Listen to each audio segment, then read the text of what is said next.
कक्षा 10 प्रश्नावली 5.2 प्रश्न 7वां।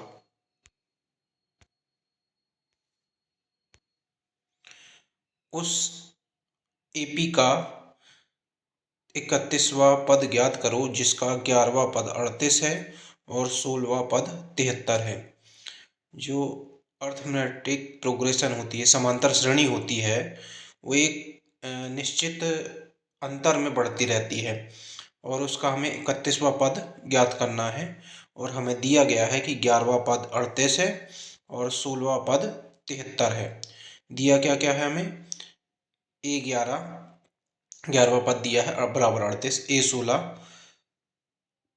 जो 73 है 16वां पद, और हमें ज्ञात क्या करना है? 31वां पद A31 हमें ज्ञात करना है।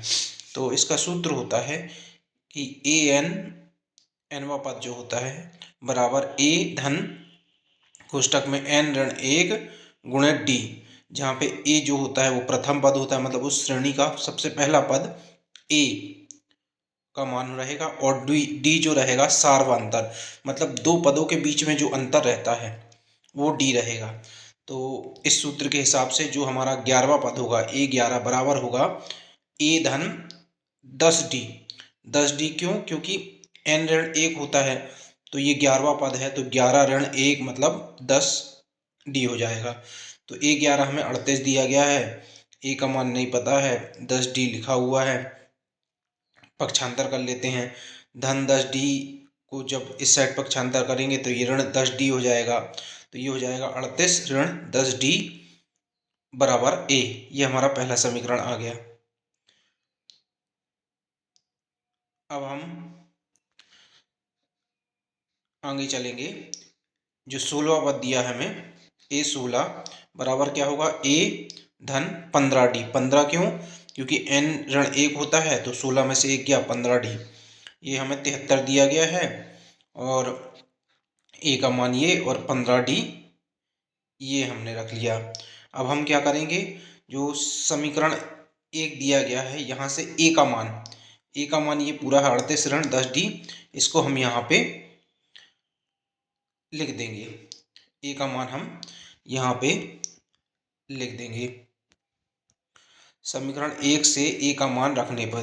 तो ये हो जाएगा 73 बराबर, यहाँ पे a था, a धन 15d था, तो a का मान हमारा क्या आ गया? 38 ऋण 10d, ये हमने रख दिया। 73 बराबर 38 ऋण 10d धन 15d। 15 और 10d घट जाएंगे क्योंकि विपरीत चिन्ह है, और 5 आएगा उसका आंसर, और धनात्मक चिन्ह लगेगा क्योंकि 15 बड़ा है। तो ये हो जाएगा 73 बराबर 38 धन 5d। अब पक्षांतर करेंगे, 38 का पक्षांतर जब इस साइड होगा, यहाँ धनात्मक है, यहाँ जाएगा तो ऋणात्मक हो जाएगा। 73 ऋण 38 बराबर 5d। 73 में से 38 गया तो 35 बचा। 73 में से 38 जाने पे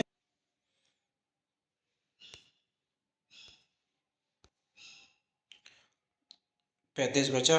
35 बराबर 5d, 5d हो गया। अब 5 का पक्षांतर फिर इस साइड करेंगे, 5 यहाँ गुणे में हो रहा है, यहाँ पे जाएगा तो भाग में हो जाएगा, तो 35/5 बराबर d। तो 35 में 5 से भाग देंगे तो 7 आ जाएगा, तो d का मान हमारा 7 आ गया। अब d का मान आ गया तो अब हम a का मान निकाल लेंगे। समीकरण 1 में d का मान रखने पर, समीकरण 1 था हमारा 38 ऋण 10d बराबर a, तो 38 ऋण 10 d का मान हमारा 7 आ गया, तो ये 10 गुणे 7 बराबर a। 38 ऋण 10 और 7 का गुणा किया तो 70 आ गया बराबर a। 38 और 70 विपरीत चिन्ह वाले हैं, घट जाएंगे। 70 में से 38 जाएगा तो 32 बचेगा, और चिन्ह लगेगा बड़ी संख्या का, बड़ी संख्या है 70, तो ये ऋण 32। a का मान हमारा आ गया ऋण 32। इस प्रकार d का मान 7 आ गया और a का मान आ गया ऋण 32। अब हमें पूछा गया है कि 31वां पद, तो A31 बराबर होगा a धन 30d। 30 कैसे आएगा? n ऋण 1, n है अपना 31 है, तो 31 ऋण 1 30। तो अब यहाँ पे मान रख देंगे, a का मान हमारा ऋण 32 आया है और d का मान 7 आया है, तो A31 बराबर ऋण 32 धन 30 गुणित 7। 30 में 7 का गुणा करेंगे 210 आ जाएगा। 210 में और 32 आपस में घट जाएंगे क्योंकि विपरीत चिन्ह है, और उत्तर आएगा 178 और चिन्ह लगेगा बड़ी संख्या का धनात्मक, तो 31 का मान हमारा 178 आ गया है।